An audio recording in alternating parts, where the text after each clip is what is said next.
कथामृतं तप्तजीवनं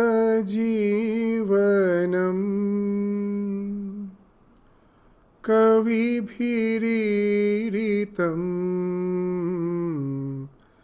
कल्मषापहम् श्रवणमङ्गलम् श्रीमदाततं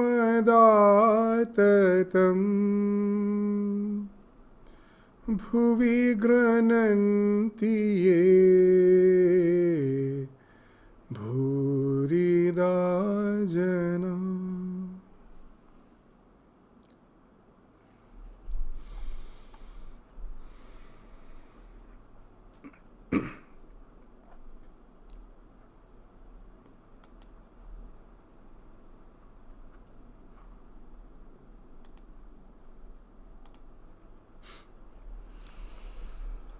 So the Master's birthday celebration, Sri Ramakrishna did not feel well, so he decided not to bathe in the Ganges. About 9 o'clock, a few jars of water were taken from the river, and with the help of the devotees, he finished his bath on the veranda east of his room. The Master went with the devotees to the northeast veranda of his room. Among them was a householder from the village of Dakshineshwar who studied Vedanta philosophy at home. He had been discussing Om with Kedar before the Master. He said, "This eternal word, the Anahata Shabda, is ever present both within and without." The Master, but the word is not enough. There must be something indicated by the word. Can your name alone make me happy? Complete happiness is not possible for me unless I see you. So here, a very pertinent concept, a very significant concept in the Vedanta, in yoga philosophy, has been highlighted.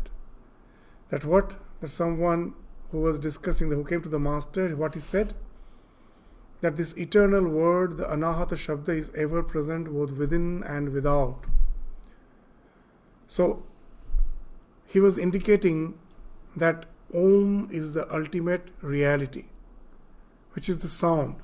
Anahata means the sound which has been created without at such collision. Ahata means a collision. So it is something which is beyond this creation, from which the entire creation has come into existence, in which it is sustained, and in which again it dissolves. So Sri Ramakrishna, in hearing that, tells that the word is not enough. There must be something indicated by the word. So now that idea of Om as the Vachaka, as the word denoting the ultimate reality, has been described in yoga as well as in Vedanta philosophy. So in yoga philosophy there is a sutra which indicates this Omkara, the Om as the Vachaka, as the nomenclature of the divine, of the ultimate reality. The sutra is like this: Tasya Vachaka Pranava. So while discussing on this sutra, in the commentary, in the Vyasa Bhashya, we find a very interesting idea has been brought there. What's the idea? That there are two types of knowledge. One is perceptual knowledge and another is conceptual knowledge. Now, what is perceptual knowledge? The knowledge which we get from our perception. When I am seeing a flower, whatever may be its color, the red, blue, green, whatever the color or the foliage, the color of the foliage or the color of the flower may be. Now, if I indicate it with the word, say red, or in some other language, like in Bengali as lal means red, raktim means red. There are so many nomenclatures for the word red, either it be in Sanskrit or any language. Now, if all those words were not there, will it make any difference? The thing which I am perceiving, whatever name I may call it, because of the perception, the knowledge that comes, is invariably the same, whatever may be the nomenclature we may subscribe to it, who may ascribe to it, whatever may be the nomenclature. The jnana, there are three words, shabda, artha, jnana. The shabda is the word, and the artha speaks of the real meaning, and jnana speaks of the conceptual knowledge. So now this, when we give a nomenclature, that speaks of the conceptual knowledge. But the artha speaks of the knowledge which is generated. So even a person who doesn't know language, when he sees a red flower, the knowledge of the red flower that is generated in his mind is the same with one who has some language. Is there any difference in that knowledge which is generated? No. So the artha is the same. So for any perceptual knowledge, language is secondary. The perception is something which itself generates the knowledge. But there are certain knowledge where without a language, without a word, it is very difficult to get the knowledge out of it. And then it gives a very nice example. Suppose a person is walking down the street holding the hand of a small child. They are walking down. Now, unless someone says that this elderly person is the father of the young man, of this young boy, of this child, is there any way just by seeing I can have that knowledge that he is the father? Impossible. So here someone has to say me that he is the father. So this word becomes very important. It's a conceptual knowledge. Just by perception, I can never have the knowledge that he is the father, he is the son. So similarly, now the scripture is saying this, that from the ultimate reality, the creation has been projected. That unless there is a nomenclature to explain this concept, that from that it has evolved, into that it will merge, and in it it is sustained. Without a word, without the concept, how can I have the knowledge of it? Impossible. So for such conceptual knowledge, the word becomes a must. So that's why the scripture has enunciated Om as the word to indicate that ultimate reality. Now why the Om, the word Om, how it came? Why not any other word? So very nicely it has been described by Swami Vivekananda in one of his lectures. That what? The ultimate reality is undifferentiated. It is not differentiated. The ultimate reality, when finds expression as this universe, it gets differentiated into this world of name and form. But as the ultimate reality, it is undifferentiated. Now, what will be the best nomenclature to denote something which is undifferentiated? A sound which is undifferentiated. That will be the best sound. So that's how the Om sound has evolved. So you know that Om constitutes of 3 syllables. A, U, Ma. So when you are pronouncing A, you will find that how the sound gets differentiated when we are speaking. When the tongue touches any part of our mouth, the undifferentiated sound gets differentiated. When the tongue touches the palate, then we get all the ka vargas, ka, kha, ga, gha, like that. In Sanskrit, these varnas, these alphabets have been categorized by how they are differentiated when the tongue touches different parts of the mouth.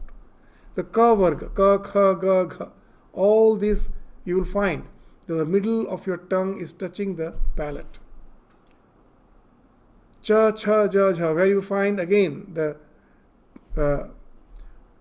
middle of your tongue is touching the upper jaw. Is the upper jaw, it is touching. So like that, cha, ta, tha, da, da. You have to twist your tongue and then touch the palate. For ta, tha, da, da. So you'll find for all the alphabets, the tongue has to touch the various part of the mouth to create that sound. And that's how it gets differentiated. But the ultimate reality, which is undifferentiated, it has to be denoted by something, by a nomenclature, which is the least differentiated, which is not differentiated at all. Now you will find Om. That sound is very interesting. When you are pronouncing A, the tongue is not touching any part of your mouth. It is generated in the vocal cord. And when you pronounce U, A, U, Ma, these three constitutes the Om. So as if that A is rolling from the throat to your lips without again touching any part of your mouth. A is getting converted into U. Again, there is no part of the mouth is touched by your tongue. A, U. And at last, the sound ends with Ma, where the two lips touch. Again, the tongue is not in any way differentiating the sound. So that's why this Om is, when you are pronouncing this sound, it is the least differentiated sound. And that's why this is the sound which is called Anahata in another sense. Anahata means where your tongue is not colliding with any part of your mouth. Ahata, it is not getting ahata. And it is creating that undifferentiated sound to indicate that undifferentiated reality. So you'll find that's how this word is something which speaks of that ultimate reality which is undifferentiated. The ultimate reality, when finds expression as this word, it gets differentiated. To what this undifferentiated and differentiated means, to be the common example, a lump of gold is undifferentiated. But that with that lump of gold, I make various ornaments. I make the necklace, I make the bracelet, I make the earrings. Each have a definite shape. So that undifferentiated mass of gold gets differentiated in a particular shape, and then I give it a name. So name and form comes with a differentiation. So the ultimate reality is projected as this world of name and form, but that ultimate reality is undifferentiated. Now to relate to that, we need some nomenclature, because just the way the father and the son, the relation, I can never know unless that word father is used.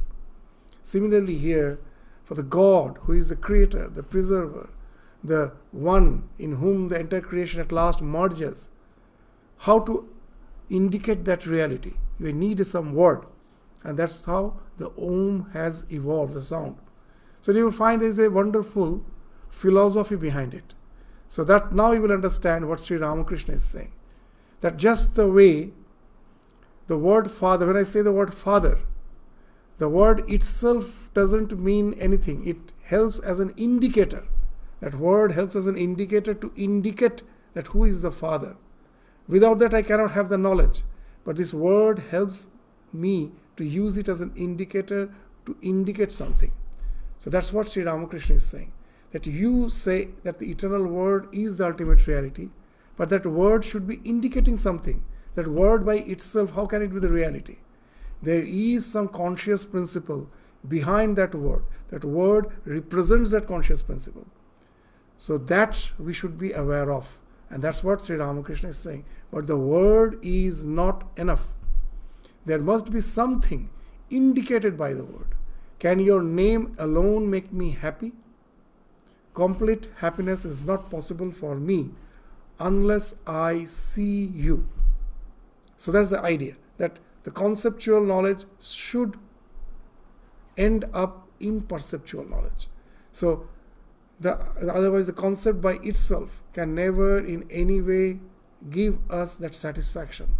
It should at last manifest as the perception, as perceptual knowledge. The devotee, in hearing that word, he says the eternal word itself is Brahman. So That's an interesting thing. Now, when Sri Ramakrishna says that word must be indicating something, this devotee who was a Vedantin, what he's saying is something interesting. He's saying that the word itself is Brahman. Now, is it something which we may find is ridiculous? No. Actually, there's a wonderful concept behind it. What's the idea? That now, when I say the word Father, there is a person who is indicated by the word Father. Without that word, I can never know. But as that person has a form, I can indicate that he is the Father. But if it be so, that the ultimate reality is beyond name and form, how can I indicate that he is the Father? But at the same time, all the scripture speaks that from that ultimate conscious reality, the entire existence has came into being. So that the word itself actually indicates the reality. Because just the way by the word Father I can indicate someone, here with the word Om, I cannot indicate someone. Because that is a formless aspect of the reality. So the word itself is Brahman. Because they believe in that non-dual, formless aspect of the divine, the Jnani. So that's why he's saying the word itself is Brahman. The name alone becomes a reference for indicating the ultimate reality. We will understand it is not only in case of when we are indicating God or the conscious principle. Even in our day-to-day life, we will find that there are certain concepts where the name itself, the nomenclature which we give to that concept, that alone helps us to understand the reality behind it. There is no other way. Just the way when I say the word gravitation, can I see gravitation? No. When an object falls, I say it is a gravitation because of which an object is falling. Isn't it that the word itself speaks of the concept? Is there any way that I can perceive gravitation? No. So anything which is beyond our perception, the conceptual knowledge alone, that word itself alone is giving us the knowledge. So when I say that the Pranava Dhvani is Brahman, is something like that. Just the way the word gravitation indicates the gravitation, I cannot just see it. The light, can I see light? No. When it illumines an object, then only I am aware of light. But light by itself is not visible. So similarly, the ultimate reality has to be indicated by the word. Beyond the word, that cannot be perceived. When I say red flower, there is a red flower. Because it has a form, it has a shape. So this word is actually indicating to something which is perceivable. You can perceive. But when I say gravitation, can I perceive gravitation? When I say magnetism, can I perceive? When I see the iron filings are being drawn towards that magnet, I become aware of magnetism. And I name it. From the name itself, I am aware of the formless aspect, formless phenomenon, that energy behind it. Same as gravitation, same as magnetism, same as light. So now, this discussion you will find is really interesting. So now what the master is saying? Master is saying to Kedar, don't you understand?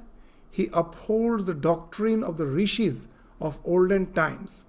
They once said to Rama, O Rama, we know you only as the son of Dasharatha.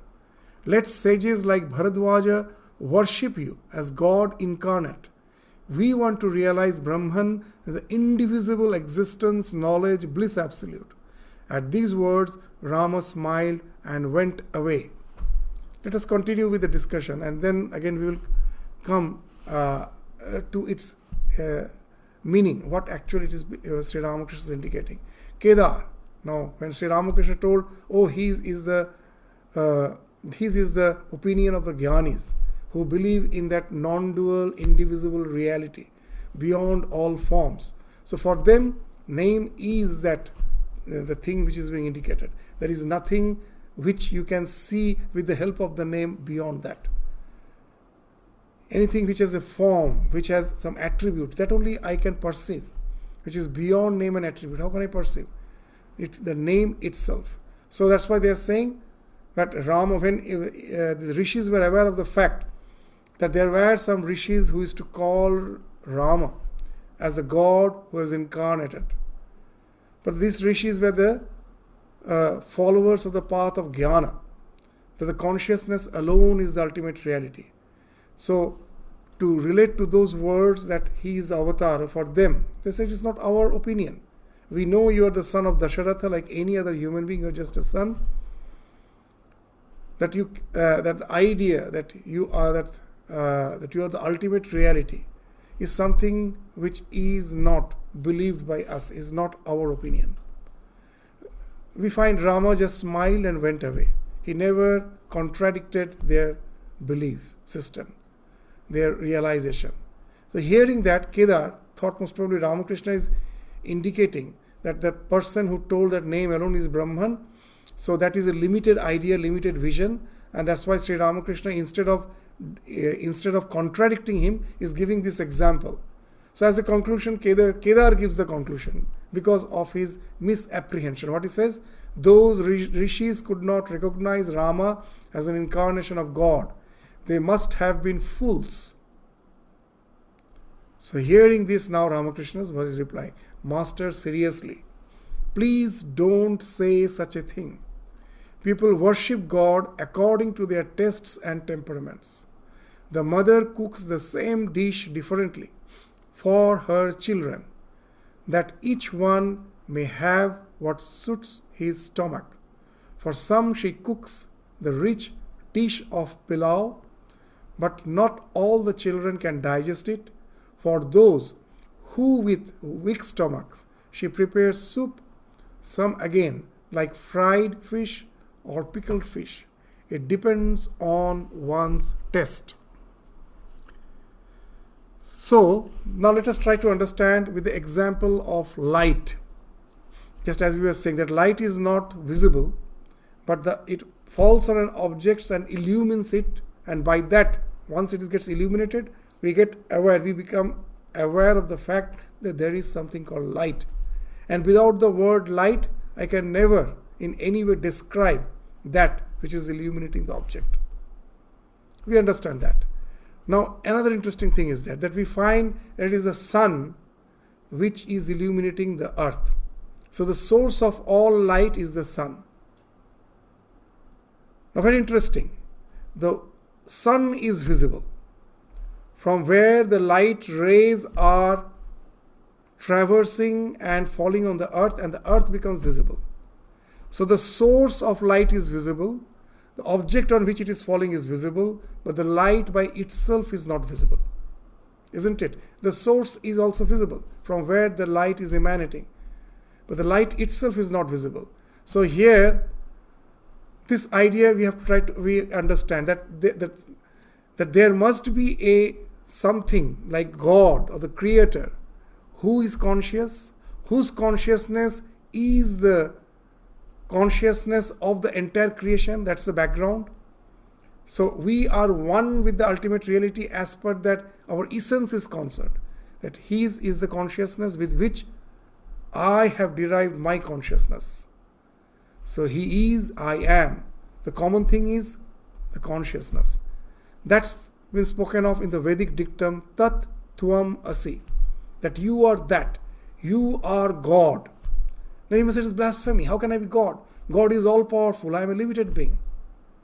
So they say you remove those attributes. That God is all powerful. That all powerful is an attribute. You remove that. I am a limited being. That I am limited. You remove this adjective, limited. Now if you remove that adjective, behind God's all power, what is that? That amness is there. God is, I am. This awareness that I am. This is the thing which is the essence of the divine, which is the essence of me. The attributes makes all the difference. A common example. These are all very, very subtle philosophies. That's why we may find it's difficult. That's why we say the words of the gospel are so simple, but it is speaking of the highest philosophy in a very simple language. And sometimes that's why we miss the point. We don't understand. That to give a common example, Swami Vivekananda is giving a very common example. Just take a huge clod of earth, lump of clay. With that, from that lump of clay, I take out substantial amount of clay and give it a shape of a elephant, a quite big elephant. I then take out again from the same lump a little amount of clay and I make a small mouse. A small mouse. So this mouse can never become the elephant. For the elephant, it is such a big, it's totally different. It has different features. The mouse has different features. It is small. The mouse can never become the elephant. But the mouse has been made of the same clay with which the elephant has been made. So the essence, both are clay. But as per the attributes, the thing which it defines it, its shape, its enormity, all those things differentiate these two. So now this is the idea in Vedanta, that Tattvamasi, that you are that, you are the ultimate reality, that I cannot be God as per the attributes are concerned, but in essence, the same conscious principle which is the essence of the divine is the essence of mine, is the essence in me. So that way we are the same. So why we are saying that the sun is visible, the source of light. The earth is visible, on which the light is falling. But the light itself is not visible. Isn't it? So now let us go to that discussion. That there are now when I say that there is something light which is not visible, that is also correct. And if I say sun is the source of light, that is also correct. Both are correct. Light by itself is not visible as its source is visible. So if I say the sun is the source of light, is it wrong? No. And when I say light is something which is not visible, is it wrong? No. So as per my paradigm, the way I am looking at the truth, the same truth can be expressed in two different ways. And here comes the question of temperament in spiritual life. That some who are by nature analytic, they somehow don't want to relate to the absolute reality with emotion or devotion, but just through pure analysis they want to go to that reality. For them, light is as if illuminating the world, which itself is not visible. I know it best by the name light. But the one who is of the devotional temperament, he wants to relate to the ultimate reality through some relationship, through love, through devotion. He will take the sun as the source of that ultimate reality. Both are correct. It's not wrong. So it depends on the temperament, the taste, the attitude by which we are trying to relate to that reality. So now you relate to these words. So please don't say such a thing. That yes, those who say that we don't believe in God's incarnation, I know that the consciousness principle alone is real, which is finding expression as this universe, which is finding expression as you and me. Even the so-called God's incarnation is also an expression of that. But the ultimate reality is that conscious principle. He is correct. He is not wrong. So that's what Sri Ramakrishna is saying. Please don't say such a thing, that they are full. Their temperament is different. Their paradigm is different. That's the Catholicity of Sri Ramakrishna. Accepting all the views. Just it is based on the paradigm our vision changes.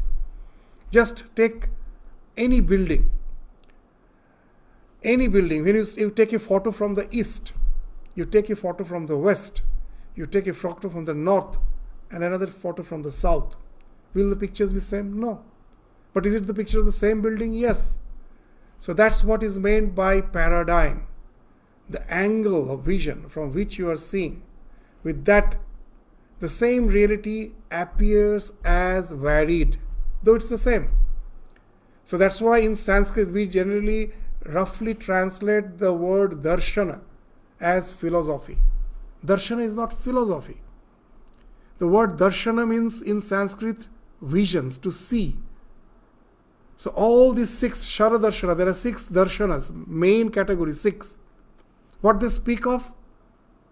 They were humble enough to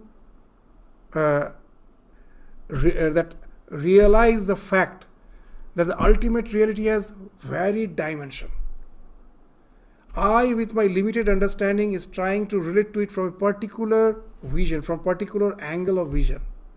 And from that particular vision, this is the reality which I experience. So that's the meaning of the word darshana.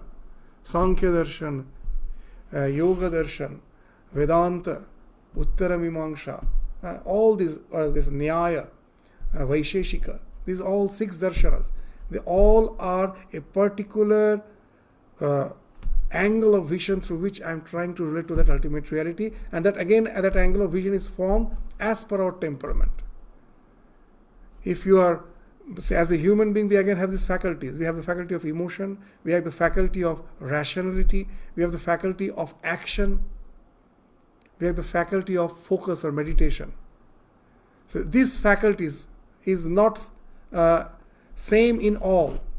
We have a preponderance as per our nature of one of the faculty compared to the others. And that decides what will be my paradigm. If I try to relate to the ultimate reality through love, through devotion, okay, that speaks of a different paradigm. I want to analyze and find out, that speaks of another paradigm. I want to just dive deep into the meditation, forget the entire world and relate to that reality. That speaks of another paradigm. And that way, the vision can be varied as per the paradigm which I have chosen. Again, that also depends on my temperament. So now you find these words of Ramakrishna is wonderful. That it's not wrong. Who says that the word is Brahman? Yes, from their perspective, as they don't believe in there's the aspect of divine which can take form. The Bhakta will say a very interesting thing. That a Jnani says, the ultimate reality is beyond name and form, which is finding expression as the universe. And now, when the Bhakta says that ultimate reality do incarnate from time to time as a divine incarnation to guide us in the way of life, the Jnani will immediately reject it. They say, how can that ultimate reality, which is without name and form, can take name and form? How can they do it? And that's what we find in all the Abrahamic religion also. That's the idea that God is formless. A devotee will ask you a simple question. Isn't it the God who is the creator of this entire creation? He has created the objects of name and form, and you say he is omnipresent, omnipotent, he is all powerful, and at the same time you limit his power by saying he cannot take form. He has created all the form and he cannot take form. Isn't it you are limiting his power? He is omnipotent, omnipresent. He can be in each and every, particle of this universe. He is permeating the entire universe. How can you limit him? So you just see that as per the various paradigms, the same divine is experienced by the various people in different ways. The devotee has a explanation for that yes, the ultimate reality can take a form. He is omnipotent, he can take a form. And from time to time to guide the humanity. In all the religions, the prophets, the divine incarnation speaks of that, the divine incarnating. So when he is incarnated, I can say it is he who is the source of the entire creation. So for a devotee, he is not just the word, he is the one who is being indicated by the word, who is something beyond that word. So now it depends on the temperament with which we are relating to that. And that's being spoken of here, that people worship God according to their tastes and temperaments. The mother cooks the same fish differently for her children, that each one may have what suits his stomach. For some he cooks the rich dish of pilau, but not all the children can digest it. For those with weak stomachs, she prepares soup. Some again, like fried fish or pickled fish. It depends on one's taste. So, the rishis followed the path of jnana. So now Sri Ramakrishna is just explaining it specifically. That what has been told previously, that the rishis never believed in the incarnation of God. Why? Because the rishis followed the path of jnana. Therefore they sought to realize Brahman, the indivisible existence, knowledge, bliss absolute. But those who follow the path of devotion seek an incarnation of God to enjoy the sweetness of bhakti. The darkness of the mind disappears when God is realized.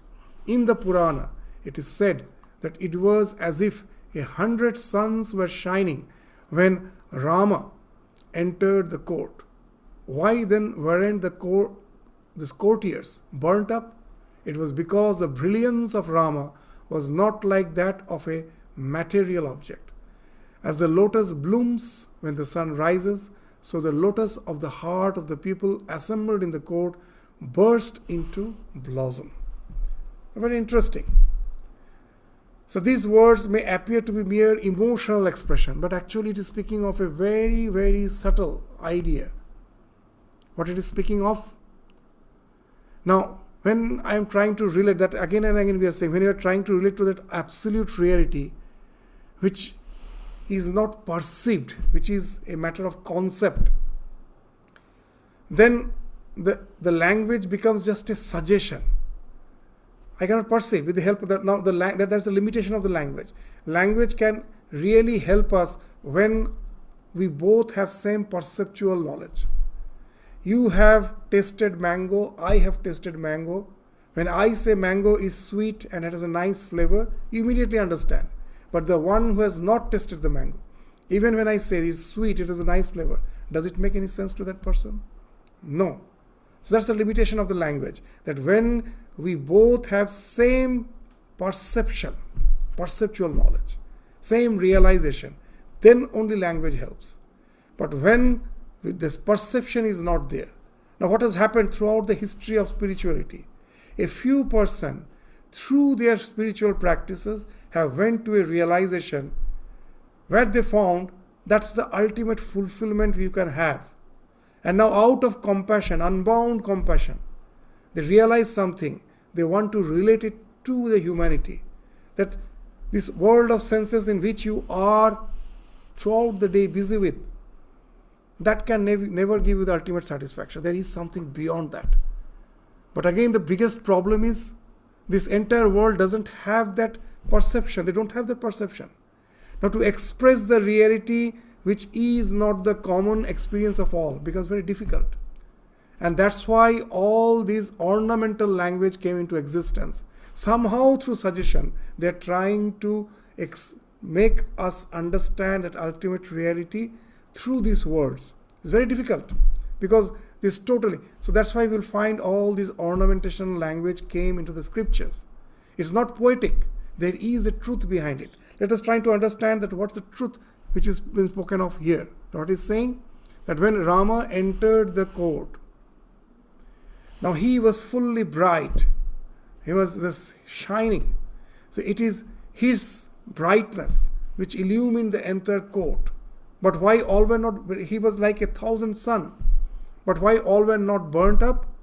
Because it was a very pleasant light, just the way in the sunlight, a bud of the flower blooms.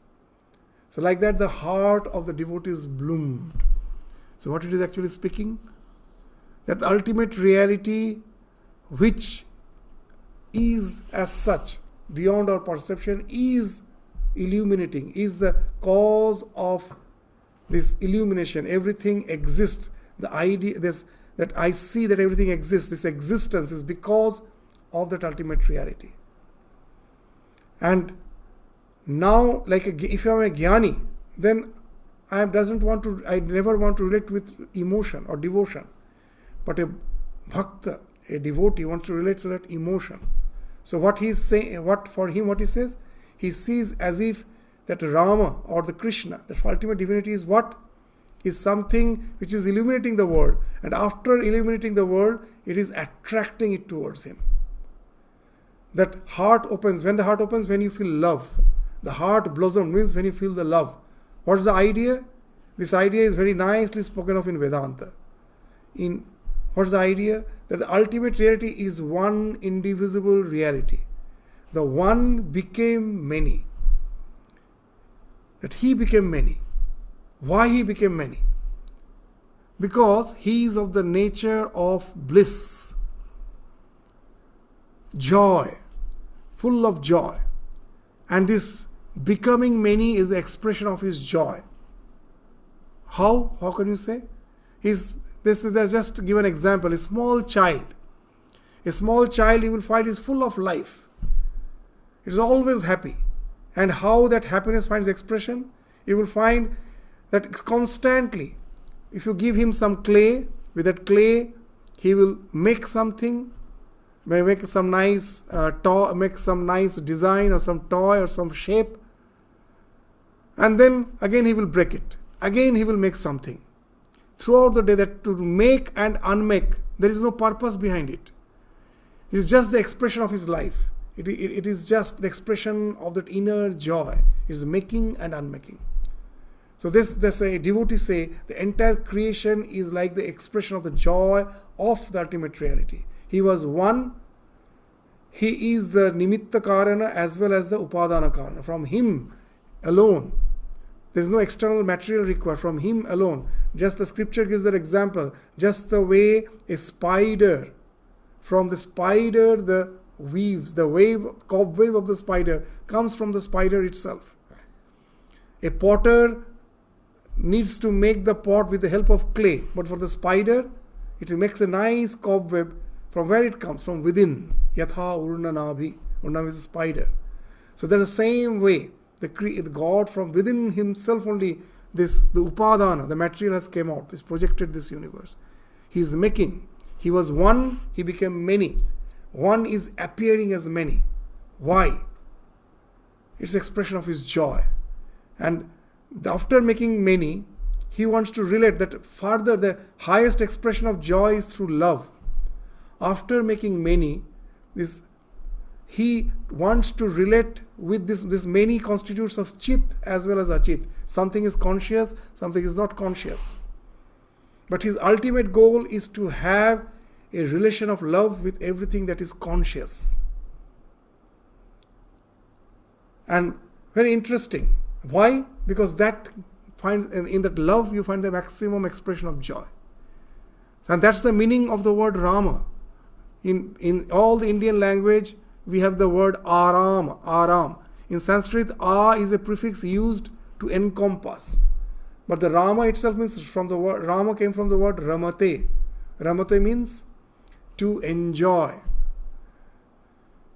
So the ultimate reality for its enjoyment has created many. Just seeing whom you feel, your heart is blooming. That's the meaning of that Arama word also means the same. Rama means enjoyment. Seeing whom you feel that tremendous bliss. The word Krishna also means the same. The word Krishna came from akarshana. Akarshana means to attract. He is the one who is always attracting us. Why don't we feel that attraction if God is always attracting us? So that's the wonderful thing, that he wants to experience the joy out of union. But at the same time, we find that we don't feel drawn towards him. Why? Because he has created us with a choice. That you may be drawn towards him or you have the choice to go away from him. Why he has given that choice? Because he wants to experience the love. And you can never love something which is already programmed. Can you love a robot? If you program a robot with artificial intelligence and that intelligence speaks of unconditional love, that in whatever way I may treat him or that robot, it will just give me love, nothing else. So that's the way in humans what we find, that is a mere harsh word may break our relation. So now for artificial intelligence we make it in such a way that however I may treat, it will always be relating through love. But can you ever love that type of thing? No, it is just a machine. It has been programmed to love me. It has no choice. Love can be experienced only when there is choice. I love someone, that other person do have the capacity to reciprocate that love or may not reciprocate. In spite of that choice, it reciprocates. And then only the love is experienced. So God, that's why, made the creation. This is the way the Bhakta thinks. He has made the creation. He is illuminating the entire creation. From Him everything has came. And not only that, seeing Him our heart blooms. Why? He has implanted that love in us, but at the same time given us choice. You may be drawn towards Him, you may go away from Him. So, sometimes most of us try to go away from Him, get involved in the world.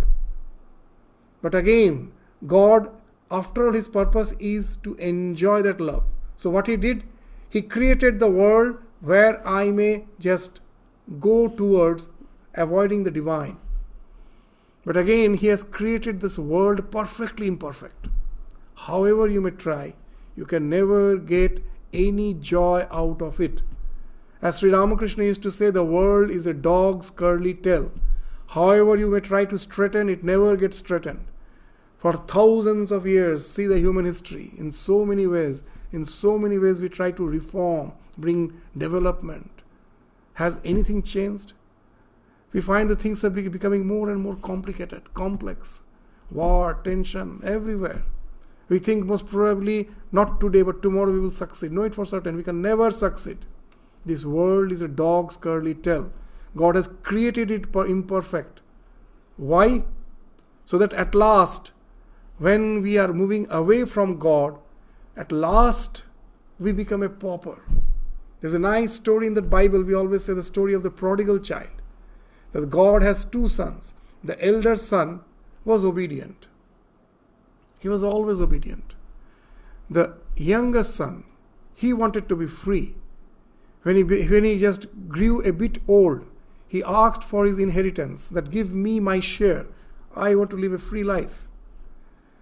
Father was not willing, but as the young son was insistent, at last father gave him an enormous share and he left to live a free life.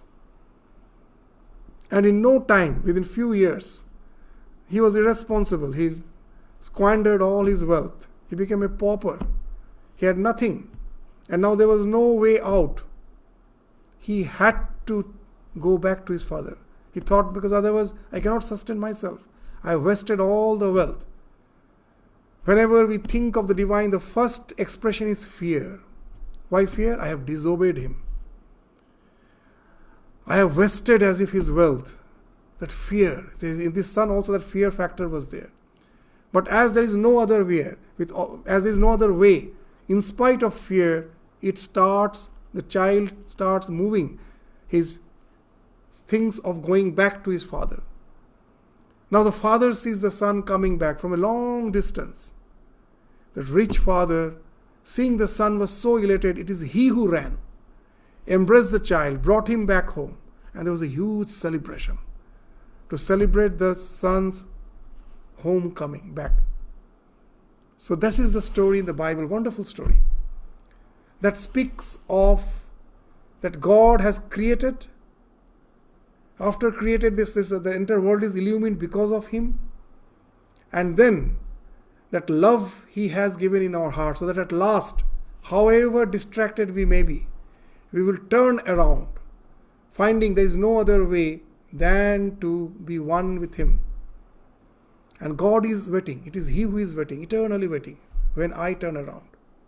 And then it is He who comes running.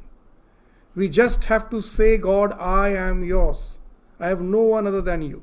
The rest is His work. He comes running, comes and embraces us to experience the love. It was He one who became many, and again in unification, that experience, that the joy which is His nature is experienced through that.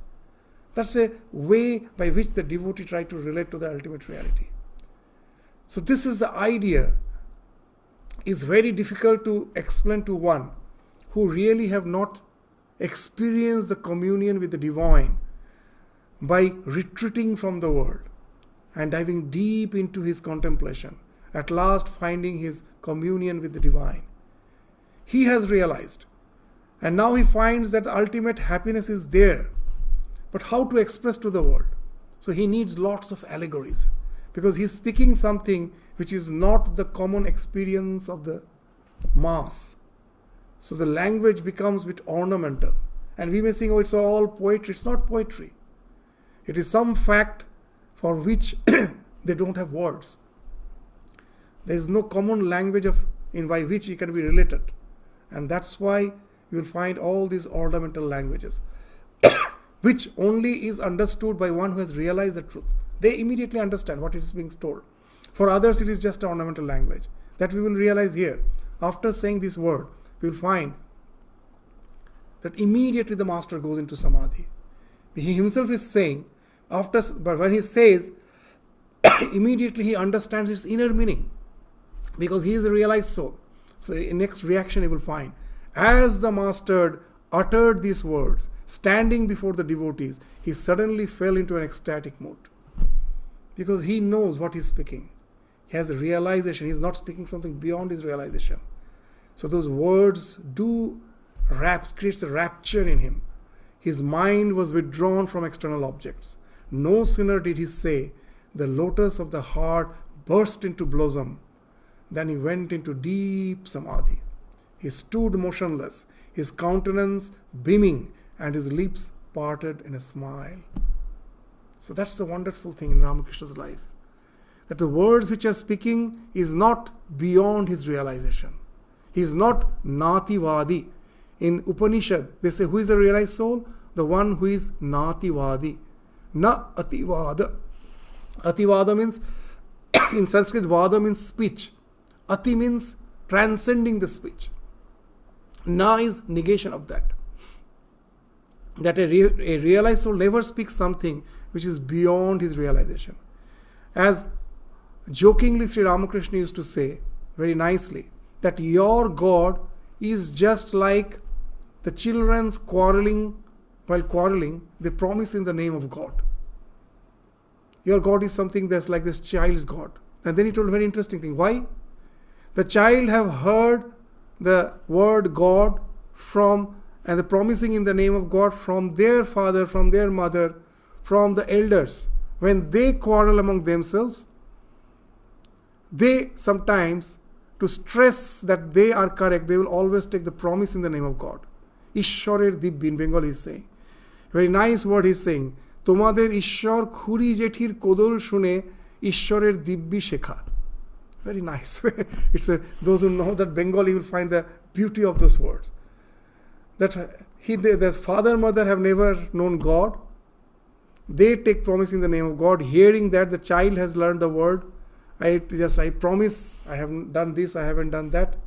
So I am promising in the name of God. So they have learned from their father. None have realized. So these words are ativada. You are speaking something which transcends your realization. And then, as Upanishad says, the man of realization never speaks anything which transcends his realization. So here you will find that these words are mere words for us. That seeing Rama, that the heart blossomed for all who were present in the court. For us, it's just a mere poetry. It's mere ornamental language. Because for us, it is ativada. Something has been spoken which is beyond our realization. But when Ramakrishna speaks, immediately it takes him to that realization, that what it means. That God is the one who is always attracting. Purify our heart. Just the magnet, as long as it is covered with impurity, a piece of iron, when it is covered with impurity, it is not attracted by the magnet. You remove the impurity, immediately it is attracted by the magnet. So similarly, because of our impurities, God is always like the magnet pulling us. Because as these impurities are there, it is not cleansed, we don't feel the attraction. You cleanse yourself, the attraction is always there, He is always there. He is pulling us, immediately you feel the pull. That's what has been spoken of. And that's something he has realized through his life, through his spiritual practices, through his experience. And immediately it takes him to that realization. And immediately goes into the deep samadhi as we mentioned. So this is the idea of Nativada in the life of Ramakrishna. Again and again we will see that his words never transcends his realization. And that's why his mind has become just like a dry matchstick. Just it flashes, immediately flashes. Our mind is like a wet matchstick. However you may go on rubbing it, it never flashes. His is dry, it has been purified. All the moistures of impurity has been removed. It's like a dry matchstick. Immediately it flashes, it takes him to the realization. After a long time, he returned to the normal consciousness of the world. He drew a long breath and repeatedly chanted the name of Rama, every word showering nectar into the hearts of the devotees. The master sat down, the others sitting themselves around him. So the master to the devotees. We will just read that line and its discussion will continue again in the next class. Ordinary people do not recognize the advent of an incarnation of God. He comes in secret. Only a few of his intimate disciples can recognize him. So here he is bringing in the concept of the avatar, the divine incarnation. So that we will try to understand his words and discuss on it again in the next class. So with this, we stop our discussion today. Thank you all. Namaskars.